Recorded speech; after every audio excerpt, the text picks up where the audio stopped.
교회력으로 한 해는 대림절로 시작합니다. 그런데 우리는 대림절로 한 해를 마무리하고 있습니다. 대림절은 예수님의 처음 오심과 다시 오심을 기다리는 절기입니다. 대림절은 그야말로 우리들에게 희망을 꿈꾸게 하고 주님을 바라보게 하는 것입니다. 여호와께서 시온산에 오심으로써 새로운 세계, 하나님의 나라가 시작되고 이로써 온 세상이 평화가 가득한 하나님의 통치가 이루어지는 것입니다. 마찬가지로 예수님의 오심은 평화의 시작을 알리는 처음 오심과 그 평화가 완성이 되는 재림을 기다리는 것입니다.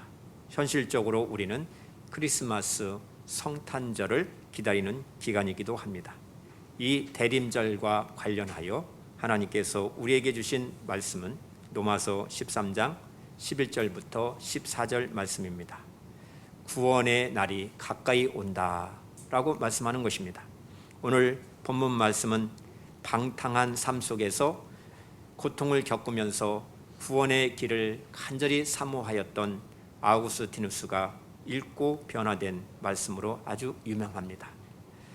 그의 이름 라틴어식이 아우구스티누스고 영어식 이름이 세인트 어거스틴입니다. 어거스틴은 젊은 시절에 신앙심이 좋은 어머니 모니카의 기도로 성장을 하였습니다. 그럼에도 불구하고 끊임없이 방황을 하면서 살았습니다. 그는 쾌락주의에 빠져서 심지어 도둑질까지 서슴지 않았습니다. 그는 왕성한 지적 욕구와 또 학문과 열의로 불타 철학을 공부하였고 성경을 무시하면서 만이교에 심취하여 수많은 영적 지식의 혼란 가운데에 헤매고 살았습니다. 그러던 중에 384년 밀라노로 건너가서 암브로스의 설교를 듣고 크게 감화 감동을 받았습니다. 그리고 2년 뒤인 386년에 드디어 주님을 영접하고 회심하게 되었습니다. 1년 뒤에 세례를 받고 어거스틴은 타게스테로 돌아와서 학업을 몰두하게 되었고 391년에 히프를 방문하여 그곳 주교로부터 안수를 받게 되었습니다. 397년 히프의 주교가 된 그는 그때서부터 3년간 참회록을 집필하면서 하나님을 찬양하는 하나님의 사람이 되었던 것입니다. 그리스도인 중에 대부분의 사람들은 어거스틴처럼 방탕한 생활을 하지 않았지만 동시에 변화된 어거스틴처럼 선하고 경건하게 살지도 못한다라는 것입니다. 그렇다면 특별한 죄인이 아니라는 만족 속에 변화 없는 모습으로 예수님의 오심을 기다리지 말고 오히려 오늘 본문 말씀을 통하여 어거스틴 못지않게 경건하고 신실한 모습으로 변화된 것이 대림절을 보내는 우리 성도들의 올바른 자세가 될 것입니다. 그리스도인들은 예수 그리스도를 구원의 주님으로 믿고 섬기면서 기다리는 사람들입니다. 그리스도께서 십자가에 죽으시고 부활 승천하신 후에 사람들에게 남기신 가슴 벅찬 약속의 말씀이 있습니다. 그 약속이 무엇입니까? 예수님께서 여러 차례 말씀하셨고 계시록 22장 20절과 21절에 이것들을 증언하신 이가 이르시되 내가 진실로 속히 오리라 하시거늘 아멘. 주 예수여 오시옵소서. 주 예수님의 은혜가 모든 자들에게 있을지어다 라고 말씀합니다. 주 예수님은 진실로 속히 오신다라고 말씀합니다. 이것이 강림입니다. 이 약속이 없다면 우리의 믿음도 무너지고 마는 것입니다.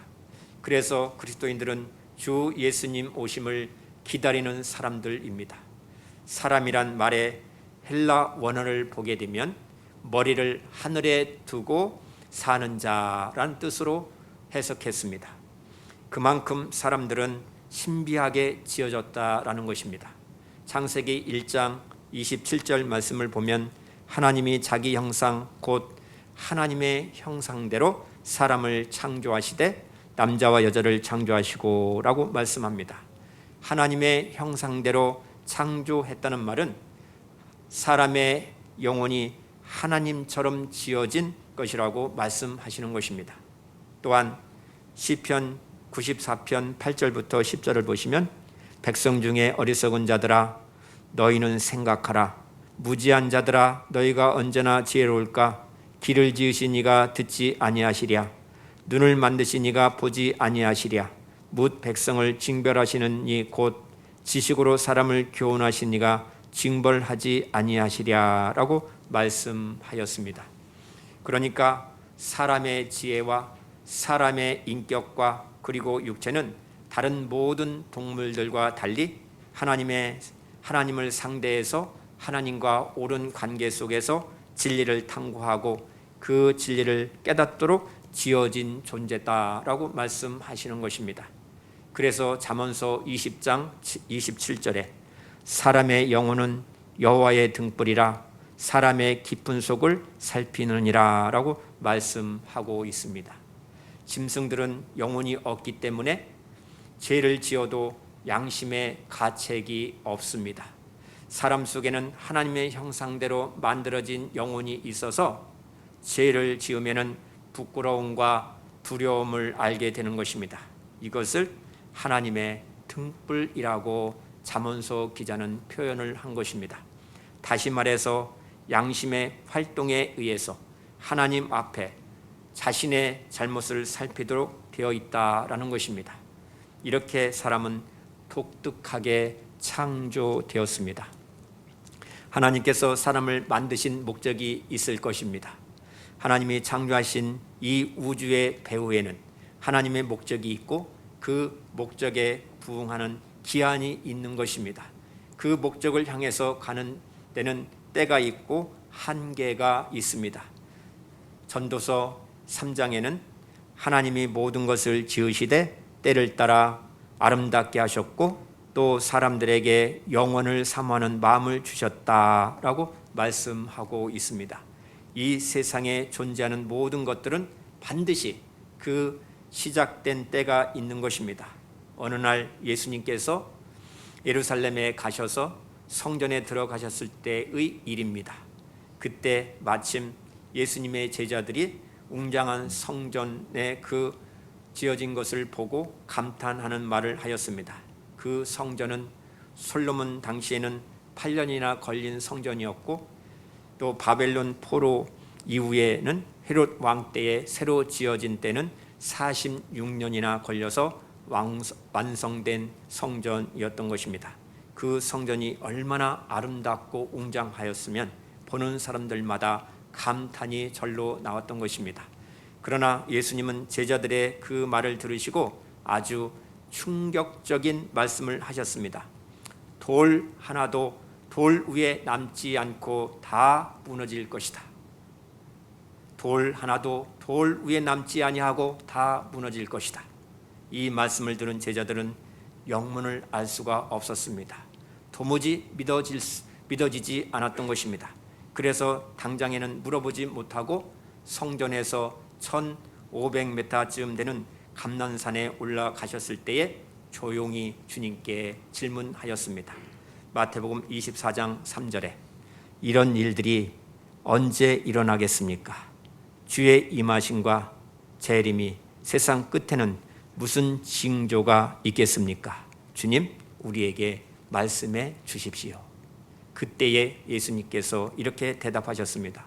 마태복음 24장 7절과 8절에 민족이 민족을 나라가 나라를 대적하여 일어나겠고 곳곳에 기근과 지진이 있으리니 이 모든 것이 재난의 시작이니라 라고 말씀해 주셨습니다. 예수님께서는 세상 끝날의 징조에 대하여 말씀하실 때에 지진을 언급해 주신 것입니다. 지구는 내부에서 끓어오르는 용암으로 인해서 지진과 화산 폭발이 계속 일어나고 있습니다. 지구의 마지막이 가까워 오면 지진과 화산 폭발은 훨씬 더 많아질 것입니다. 근데 근래에 와서 세계 도처에서 커다란 지진과 화산 폭발이 자주 일어나는 것을 우리가 볼 수 있습니다. 지진 현상은 지구의 내부에 큰 변동이 일어났다라는 것을 말해주는 것입니다. 성경 계시록에는 이 세상 끝에 전쟁과 큰 지진이 있을 것이다 라고 예언의 말씀이 기록되어 있습니다. 하나님의 근본적인 계획과 목적은 하나님의 아들을, 독생자를 이 세상에 보내셔서 그를 인류의 씨로 인류의 대표자로 삼으시고 그를 통하여 많은 사람들을 구원하시고자 하시는 것입니다. 요한복음 12장 24절에 내가 진실로 진실로 너에게 이르노니 한 알의 밀이 땅에 떨어져 죽지 아니하면 한 알 그대로 있고 죽으면 많은 열매를 맺느니라 라고 분명히 말씀하셨습니다. 그래서 구약 성경에는 하나님의 아들이 장차 이 세상에 오신다라는 말씀이 수백 번 예언되어 있습니다. 그 중에 원복음인 창세기 3장 15절에는 여인의 후손으로 오신다라고 말씀하고 있고, 이사야서 7장 14절에 처녀가 잉태하여 아들을 낳을 것이요 그 이름을 임마누엘이라 하리라 라는 말씀이 신약 복음서의 동정녀 탄생에서 성취되었음을 우리가 말씀을 통해서 확인할 수 있습니다. 예수님은 구약에 계속 예언되어 왔고 약속되어 오신 분이십니다. 그분이 오시면 사람들이 구원을 받는다라고 구원의 약속이 기록되어 있습니다. 그분은 정확히 오셨습니다. 그것은 역사적인 사실입니다. 주님은 약속을 이루시는 말씀으로 이 땅에 오셨습니다. 이보다 더 정확한 사실이 어디 있겠습니까? 그런데도 사람들은 믿지 아니하는 것입니다. 그런데 더 중요한 것은 두 번째 오신다는 예언도 성경에 수없이 기록되어 있습니다. 마태복음 24장 29절부터 30절을 보시면 그날 환난 후에 즉시 해가 어두워지며 달이 빛을 내지 아니하며 별들이 하늘에서 떨어지며 하늘의 권능들이 흔들리리라. 그때에 인자의 징조가 하늘에서 보이겠고 그때에 땅의 모든 족속들이 통곡하며 그들이 인자가 구름을 타고 능력과 큰 영광으로 오는 것을 보리라 라고 말씀하셨습니다. 세상 사람들이 믿든지 믿지 않든지 예수님의 재림에 대한 예언도 사실로 이루어질 것입니다. 왜냐하면 모든 성경 말씀은 사실이기 때문입니다. 성경이 사실이라면 이것은 그냥 보고 넘길 문제가 아닌 것입니다. 심판과 예수님의 재림과 영원한 형벌과 영원한 생명과 영원한 천국 하나님 나라 기타 모든 것이 다 사실이 될 것이기 때문입니다. 그러나 진정으로 주님을 찾는 마음만 있다면, 주님만 믿는 마음만 있다면 이 문제도 해결되도록 되어 있다라고 성경은 말씀하고 있습니다. 정확히 거듭나는 것입니다. 새롭게 되는 것입니다. 예수님의 성품을 입는 것입니다. 이 문제로 해결되는 것입니다. 그러므로 이 시기를 아는 것이 중요하다라고 사도는 우리들에게 오늘 본문 말씀에서 말씀해 주고 있습니다. 본문 말씀을 받은 로마 교회는 주 예수님의 재림을 맞이하기 위한 아주 긴박함으로 가득하였습니다. 죄와 어둠의 시대가 깊어가면 갈수록 빛의 시대는 가까이 오는 법입니다. 그 당시 세계를 지배하는 로마 제국, 그러나 그곳에는 이미 방탕과 술 취향과 음란과 다툼과 시기 같은 추한 일들이 사람들의 정신을 파괴하고 있었던 것입니다. 예수 그리스도의 재림을 기다리면서 믿음으로 굳게 서지 아니한다면 안 된다라는 긴장감이 로마 교회에 깊이 덮고 있었던 것입니다. 사도 바울은 이 로마서를 쓸 때에 아직 고린도에 머물고 있었습니다. 3차 전도 여행에 지치고 건강도 나빠진 그러한 상태였지만 로마 교회를 생각하면서 그곳을 방문하겠다는 계획이 더욱더 굳건해지고 있었을 때였습니다. 그래서 사도 바울은 그리스도께서 다시 오실 강림의 말씀을 로마인들에게 그 사람들의 삶을 새롭게 하기 위해서 적극적으로 말씀을 선포하게 된 것입니다. 본문 11절에 또한 너희가 이 시기를 알거니와 자다가 깰 때가 벌써 되었으니 이는 이제 우리의 구원이 처음 믿을 때보다 가까웠음이라 라고 말씀하고 있습니다. 앞에 문맥적인 말씀에서 국가와 개인에 대한 의무를 이행하라는 말씀이 현실 생활에 관한 것이라면 자다가 깰 때가 벌써 되었다라는 이 경계하시는 말씀은 내세를 준비하는 말씀인 것입니다. 현실 생활과 내세를 대비하는 것은 우리 신앙의 균형을 잡아주는 것입니다. 새는 두 날개가 온전해야만 제대로 날아갈 수 있는 것입니다. 이와 같이 우리 그리스도인들이 현실에 충실하면서도 내세를 대비하는 균형 잡힌 신앙생활을 유지해 나가는 것이 너무나도 중요한 것입니다. 사도 바울이 이 말씀을 전하는 것은 이 시대가 얼마나 위기의 때인지 너희가 이미 알고 있다는 그 전제에서 하신 말씀인 것입니다.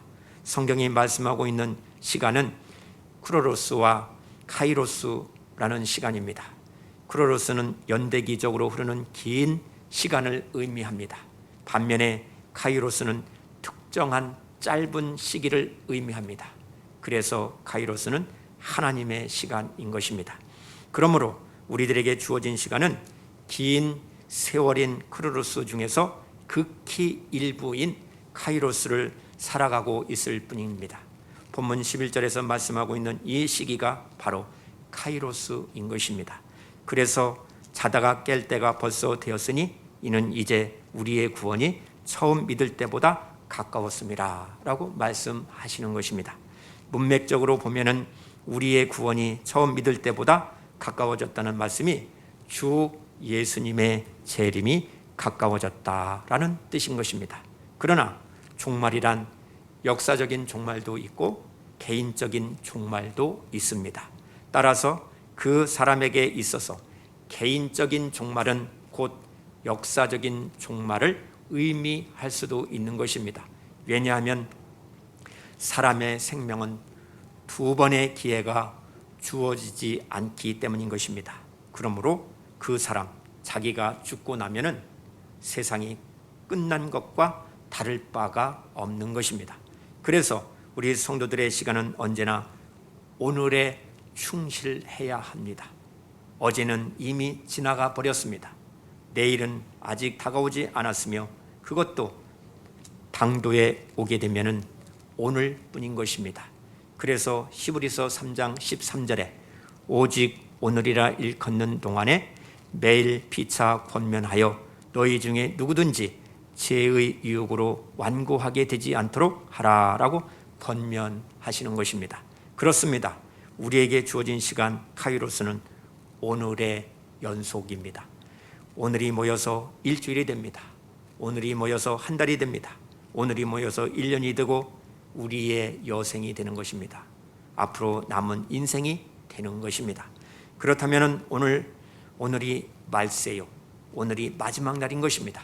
우리는 이러한 하루하루를 살아가고 있습니다.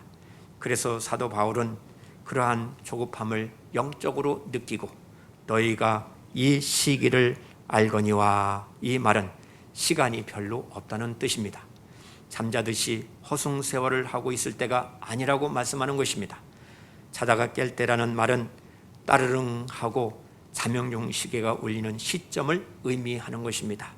역사의 자명종이 또 내 인생의 자명종이 울릴 시각이 벌써 되었다라는 것입니다. 그래서 사도 바울은 자는 것과 깨는 것, 밤과 낮, 어둠과 빛, 벗어야 할 것과 입어야 할 것 등을 대조하여 설명을 해주고 있는 것입니다. 이 대조는 영적인 두 부류의 상태를 나타내주고 있습니다. 본문 13절에 어둠에 속한 것들은 방탕과 술 취함과 음란과 호색과 다툼과 시기 등으로 이런 것들을 벗어버리라고 말씀하고 있습니다. 반면에 낮에 속한 것들은 낮에와 같이 단정히 행하고 빛의 옷을 입자라고 말씀합니다. 그래서 이 시기는 어둠과 빛이 교차하는 시간이므로 어둠이 물러가기 전에 마지막 발악을 하는 시간이라는 뜻으로 해석을 할 수가 있는 것입니다. 이 점을 사도 베드로는 베드로전서 4장 7절에 만물의 마지막이 가까이 왔으니 그러므로 너희는 정신을 차리고 근신하여 기도하라 라고 권고하고 있습니다. 이러한 신앙을 가지고 사도 바울은 주님의 재림을 기다리는 로마 교회의 그리스도인들은 말할 것도 없고 로마의 수많은 시민들과 노예들과 심지어 권력의 지혜에 있는 귀족 계급들, 지도자들에까지도 정말로 향해 달려가는 시기가 왔다라는 사실을 깨닫기를 간절히 소망하여 로마서를 기록하고 편지로 보내게 되었던 것입니다. 그만큼 주 예수님이 강림하실 날이 가까워졌다라는 사실입니다. 바로 현대를 살아가고 있는 저와 여러분들에게 하시는 말씀으로 우리는 받아야 되는 것입니다. 본문 12절에 밤이 깊고 낮이 가까웠으니 그러므로 우리가 어둠의 일을 벗고 빛의 갑옷을 입자라고 말씀합니다. 여기서 사도 바울은 로마 사람들을 향하여 어둠의 일 몇 가지를 구체적으로 제시해주고 있습니다. 방탕과 술 취함은 사람이 이성을 잃고 떠들며 죄악으로 향해 가는 발걸음을 제지할 수 없게 된 그 지경을 가리키는 것입니다. 음란과 호색은 정절을 상실하고 부도덕한 그 욕망에 몸을 맡기는 죄를 의미하는 것입니다. 또 다투거나 시기하는 것은 사랑을 잃어버린 그 사람들이 하는 짓이다라는 것입니다. 증오가 솟아난 나머지 난폭한 행동을 하거나 악의에 차서 은밀히 계획하는 그 범죄를 가리키는 것입니다. 이 시기를 아는 지혜로운 사람은 주 예수님의 강림을 맞이하기 위하여 어둠의 죄악들을 다 벗어버리고 빛으로 나오게 된다라고 말씀하고 있는 것입니다. 이때 벗어버릴 것과 입어야 할 것이 있다는 것입니다. 벗는 것은 어둠의 일이고 입는 것은 빛의 갑옷이라고 말씀하고 있습니다. 빛은 어둠의 제약의 그 공격을 막는 구실을 하는 까닭에 든든한 갑옷으로 비유하여 말씀하고 있습니다.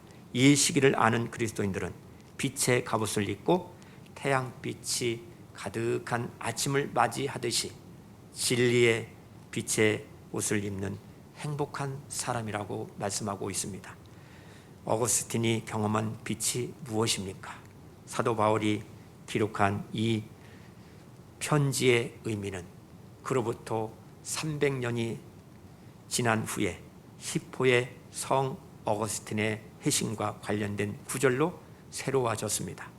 어거스틴은 그의 저서 고백론에서 이렇게 말했습니다.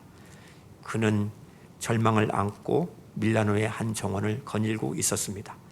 나는 그 죄들에 얽매여 있는 것만 같아 애처로울 목소리로 부르짖었습니다. 언제까지입니까? 내일 또 내일입니까? 지금은 왜 안 됩니까? 어찌하여 내 더러움이 지금 당장 끝나지 않습니까? 이렇게 말하며 내 마음은 산산이 부서지는 채로 슬피 울고 있었습니다. 때마침 이웃집에서 들려오는 소리가 있었습니다. 들고 읽어라 하는 소리, 음성이었습니다. 금세 내 안색이 변하면서 나는 곰곰이 생각해 보았습니다. 어린아이들이 무슨 놀이에 저런 노래를 부를까? 그러나 어디에서도 들어본 적이 없는 그러한 음성이었습니다. 나는 울음을 뚝 그치고 일어섰습니다. 이는 곧 하늘이 씹히는 일이었습니다. 성경을 펴들자마자 첫눈에 띈 대목을 읽으라 하시는 것으로 단정했습니다. 나는 불이 나게 친구 알리피우스가 앉아있는 자리로 돌아갔습니다. 거기에 사도 바울의 서신서를 두고 왔기 때문입니다. 집어들고 펴고 읽기 시작하자 첫눈에 들어오는 말씀은 이것이었습니다. 낮에와 같이 단정히 행하고 방탕하거나 술 취하지 말며 음란하거나 호색하지 말며 다투거나 시기하지 말고 오직 주 예수 그리스도로 옷 입고 정욕을 위하여 육신의 일을 도모하지 말자. 더 읽을 마음도 그럴 필요도 없었습니다. 이 말씀을 읽고 난 후 내 마음에는 빛이 쏟아져 들어왔고 의심의 온갖 더러움이 다 스쳐 지나가 버렸습니다. 기독교 역사에 남을 회개의 고백이 이 구절의 말씀을 통해서 나타났던 것입니다. 어거스틴은 이 경험을 어머니 모니카에게 말씀을 드렸습니다. 어머니는 기쁨에 넘쳐서 승리의 찬미를 하나님께 드렸습니다. 그 내용은 에베소서의 말씀이었습니다. 에베소서 3장 20절과 21절, 우리 가운데서 역사하시는 능력대로 우리가 구하거니와 생각하는 모든 것에 더 넘치도록 능히 하실 이에게 교회 안에서와 그리스도 예수 안에서 영광이 대대로 영원 무궁하기를 원하노라. 아멘으로 말씀을 읽게 되었습니다. 이 말씀이 바로 예수 그리스도로 옷 입음인 것입니다. 오늘 본문은 육신의 정욕들을 열거한 뒤에 오직 그리스도로 옷 입고 라는 비유의 말씀을 하고 있습니다. 그렇다면 그리스도로 옷 입는다는 의미는 우리 성도들의 성결한 삶에 초점이 맞추어져 있다는 사실입니다. 주 예수님의 강림을 기다리는 우리의 자세는 주 예수님 앞에 흠없이 서기 위한 노력으로 더욱더 점철되어야 한다라는 사실입니다. 그러나 흠이 없는 상태를 인간 스스로 만들 수는 없는 것입니다. 불가능합니다. 인간은 연약한 존재이기 때문에 그 누구도 흠없이 온전한 사람이 될 수 없습니다. 우리 모두는 허물투성이입니다. 성미가 급하여서 사고를 칠 때가 있고 온유한 마음을 풀지 못해서 원수를 맺을 때가 있고 생각에서 벗어나지 못하여서 돈의 노예가 될 때가 있고 정욕을 주체하지 못하고 게으르고 이기적이고 때로는 교만하기에 이를 데가 없는 그러한 연약한 존재입니다. 아무리 올바르게 살려고 애써도 여러 가지 험난한 세상 풍파가 우리를 가만히 놓아두지 않는 것입니다. 우리는 하나님 앞에서 결코 완전할 수 없는 피조물입니다. 거룩함과 성결함에 흠이 있는 사람들입니다. 비록 완전한 성결을 유지할 수 없어도 강림하시는 주 예수님께서 그 흠을 덮어주실 때에 성결을 유지하며 생활할 수가 있는 것입니다. 인생의 상처를 이겨내기 위해서 힘쓰는 우리의 모습을 주님께서 어루만져 주실 때에 하나님의 자녀로서 책임 있는 삶을 살아갈 수가 있는 것입니다.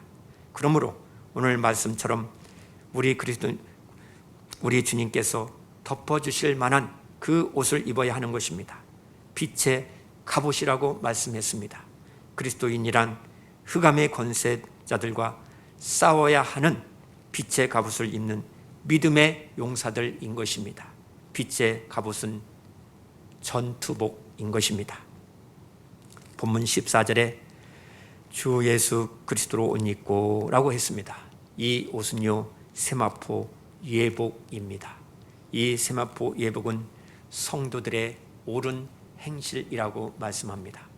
계시록 19장에는 세마포를 입은 어린 양의 신부와 세마포를 입고 백마를 타고 그를 따르는 하늘 군대가 나오고 있습니다.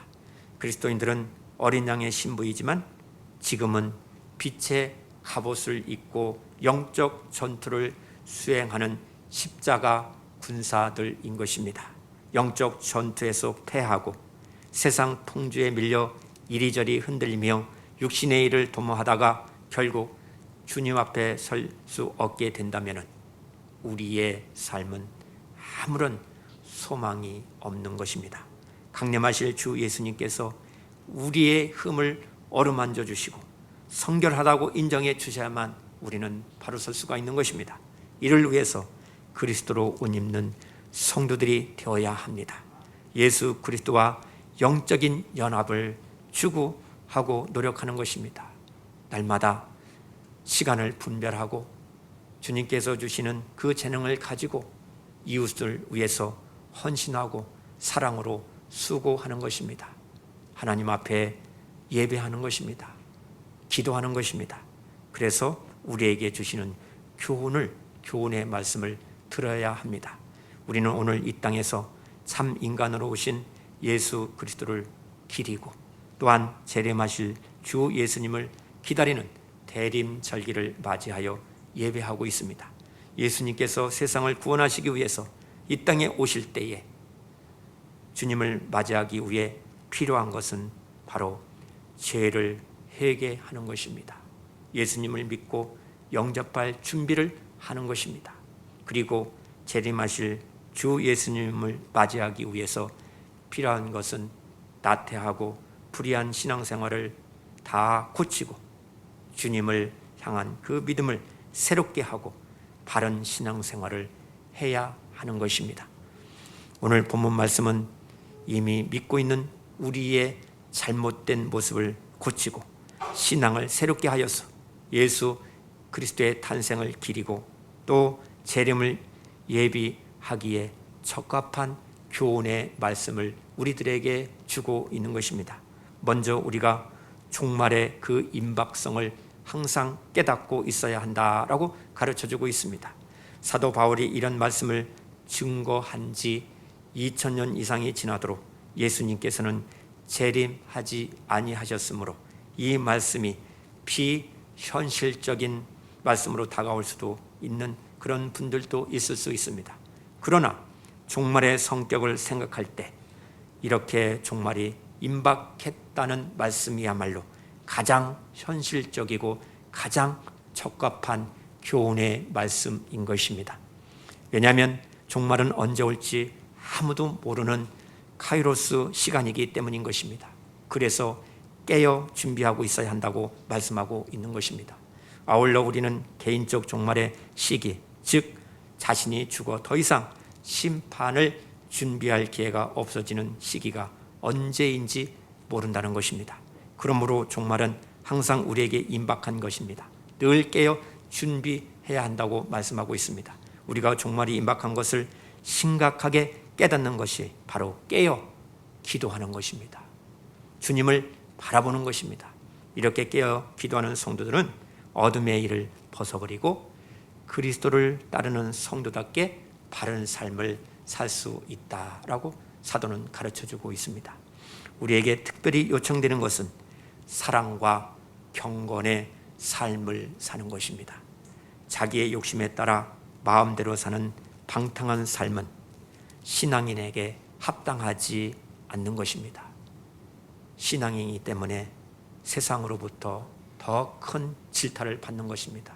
또 목사 신분이기 때문에 거짓을 고하기 때문에 언론에서 큰 책망을 받게 되는 것입니다. 특히 술에 취하는 것은 많은 부도덕의 그 원인이 되는 것입니다. 로마서를 쓸 당시의 사람들은 마을에 축제가 있으면은 함께 모여서 먹고 마시며 흥청거리고 술에 취해서 도덕적으로 해이해지고 나중에는 음란한 행동으로 그 축제를 마치는 경우가 많았습니다. 그래서 사도 바울은 경건한 삶이 무너지기 때문에 피해야 한다라고 이야기한 것입니다. 그리고 다툼과 시기도 벗어버려야 하고 이것은 우리가 모든 분야에서 가정에서 직장에서 학교에서 삶의 공동체에서 조심해야 할 일들인 것입니다. 사회에서도 이웃이 잘 되는 것을 질투하며 이웃을 시기하고 다투지 말아야 합니다. 그러나 우리에게 더 무서운 다툼과 시기는 교회 안에서도 이루어진다는 것입니다. 한 교회에서 하나님을 섬기면서도 우리는 쉽게 내가 남보다 더 훌륭한 사람이야, 나는 저 사람보다 더 축복을 받은 사람이야, 이렇게 자기를 내세우면서 시기하며 그렇게 생활한다는 것입니다. 그의 일을 방해하거나 잘 안 되기를 은근히 바라기도 한다는 것입니다. 그러다가 당파를 짓고 다투기도 한다라고 지적을 하고 있습니다. 이런 어둠의 일을 벗어버리고 구원의 자녀답게 단정히 행해야 한다라고 말씀합니다. 이를 위해서는 교회에서 질서 있게 신앙생활해야 되고 또 교회에서는 질서 있게 사역을 해야 하는 것입니다. 형식적인 것이라 할지라도 질서 있게 모든 것들을 해야 하는 것입니다. 그리고 이웃을 사랑하고 섬기며 또한 성실하고 부지런히 일을 하여 다른 사람들에게 유익을 끼쳐야 하는 것입니다.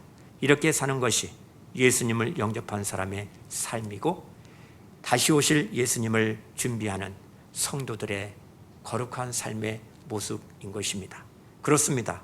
구원받은 성도들에게는 자다가 깰 때가 벌써 되었다라는 이 사실을 인지하고 생활하는 것이 중요합니다. 자는 자는 믿음과 소망과 사랑을 저버린 영적 상태를 이야기하는 것입니다. 깨어있는 것은 믿음과 소망과 사랑을 소유한 그 영적 상태를 이야기하는 것입니다. 참된 성도는 깨어 믿음에 굳게 서서 소망을 가지고 사랑으로 수고하고 사랑으로 섬기는 것입니다. 성도가 깨어 있어야 될 이유는 우리의 구원이 처음 믿음보다 더 가까이 왔기 때문인 것입니다. 여기 구원은 주 예수 그리스도의 제 이름으로 말미암아 이루어질 영광의 구원, 완전한 구원, 완전한 생명을 가리키는 것입니다. 우리는 이 영원한 완전한 구원, 영생을 위하여 지금 한 발짝 한 발짝 주님을 향하여 나아가고 있습니다. 그날 우리는 육신의 모든 죄악성으로부터 완전히 구원되어서 영광에 참여하게 될 것입니다. 그날은 의인의 부활과 변화의 날이 될 것입니다. 그날 옛 하늘과 옛 땅은 다 사라지고 계시록에 말씀하신 것처럼 새 하늘과 새 땅이 이루어지는 그날입니다. 그 영광스러운 때가 가까이 다가오고 있다라고 말씀하고 있습니다. 우리는 이것을 인식하고 믿음과 소망과 사랑에 굳게 서서 깨어 기도하는 성도들이 다 되시기를 바랍니다. 세상에는 무지와 불신앙과 음란과 강포에 제약된 그 밤이 깊어만 가고 있습니다. 그러나 밤이 깊을수록 새벽이 가까이 온다는 사실도 우리는 기억해야 합니다. 제약된 역사의 밤이 지나가면 반드시 죄가 없는 새 세계가 온다라고 성경은 분명히 말씀하고 있습니다. 그러므로 구원받은 성도는 이제 빛의 자녀답게 모든 어두움의 일들, 곧 방탕과 술 취함과 음란과 호색과 다툼과 시기 등의 제약된 일들을 다 벗어버려야 한다고 말씀하고 있는 것입니다. 성도는 어둠의 옷을 벗어버리고 빛의 옷을 입어야 합니다. 빛의 옷은 바로 의의 옷을 이야기하는 것입니다. 그것은 예수 그리스도의 성품으로 옷 입는 것을 의미하는 것입니다. 우리는 그리스도로 옷 입는 구원받은 성도들입니다. 그것은 인간의 인격이 그리스도의 의와 거룩과 사랑, 그의 절제와 온유와 겸손으로 단장하는 것을 의미하는 것입니다. 사랑하는 성도 여러분, 세상이 어두워서 그 어둠의 일을 벗어버리고 그리스도의 옷을 입는 것이 말처럼 결코 쉬운 것은 아닙니다. 그러나 우리가 그리스도의 은혜로 구원받은 것을 기억하고 감사의 삶을 살 때, 사랑으로 살 때 주님께서 주시는 그 새 힘으로, 그 능력으로 그러한 삶을 살아낼 수가 있는 것입니다. 더욱이 그리스도께서 원하시는 삶을 사는 것은 빛의 갑옷을 입는 것과 같아서 결단하고 하나님의 말씀대로 살기로 다짐하고 그 말씀에 순종하고 그리스도의 그 권능을 힘입어 어둠의 세력을 이겨낼 수가 있는 것입니다. 그래야 우리는 악을 이기며 구원의 길을 갈 수 있는 믿음을 소유하게 되기 때문에 선한 싸움 싸워 승리하게 되는 것입니다. 이 대림절기에 주님께서 주시는 말씀들을 사모하시면서 날마다 승리하는 복된 성도들이 다 되시기를 주님의 이름으로 축복합니다. 기도합니다. 참 좋으신 하나님 아버지, 오늘 말씀을 통해서 지금 우리가 살고 있는 때가 어느 때인지 깨닫게 하여 주시고 깨어 일어나 기도하며 그리스도로 옷 입는 다시 오실 주 예수님을 기다리며 우리의 마음이, 우리의 심령이 하나님을 향하게 하여 주시옵소서. 우리의 지혜와 인격과 몸이 하나님과 바른 관계 속에서 진리의 말씀을 깨닫고 주 예수님의 강림을 기다리며 오늘 현실에 충실하고 내세를 대비하는 영원한 생명을 대비하는 균형 잡힌 신앙인으로 사랑과 경건의 삶을 살게 하여 주시옵소서. 또한 날마다 빛의 갑옷을 입고 선한 싸움 싸워 승리하는 우리 성도들이 다 되게 하시고 우리의 인격이 그리스도의 의와 거룩과 사랑으로 그의 절제와 온유와 겸손으로 단장하게 하옵소서. 주 예수님 어서 오시옵소서. 예수님의 이름으로 기도드리옵나이다. 아멘.